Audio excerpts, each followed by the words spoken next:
আজকে এসেছিলাম আমি তেলিপুকুর হাটে। তো আমার জানে মনটাকে এখানে পার্কিং করে সোজা হাটের ভিতর ঢুকে গেলাম। এখানে এসে দেখি ভাই জামা বিক্রি করতে।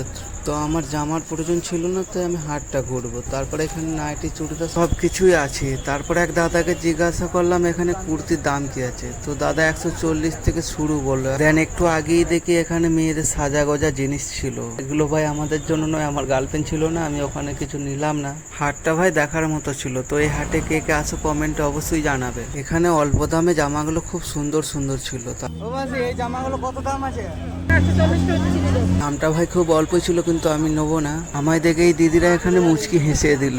দূর থেকে তো এগুলোকে বোঝা যাচ্ছিল নাকি, তারপর কাছে এসে দেখি এগুলো সব রকম ডাল আছে। এখানে তোমরা তরকারির জন্য সবজিও পেয়ে যাবে। একটু আগে দেখি এখানে খাবারের দোকান গাদাও ছিল, আইসক্রিম, কুলপি, পাপড়ি চাট, ফুচকা তোমরা পেয়ে যাবে। তো ফুচকা কে কে খাও কমেন্টে অবশ্যই জানাবে। তারপর হাট ঘোরাঘুরি কমপ্লিট করে আমার মিনি ব্লগটা শেষ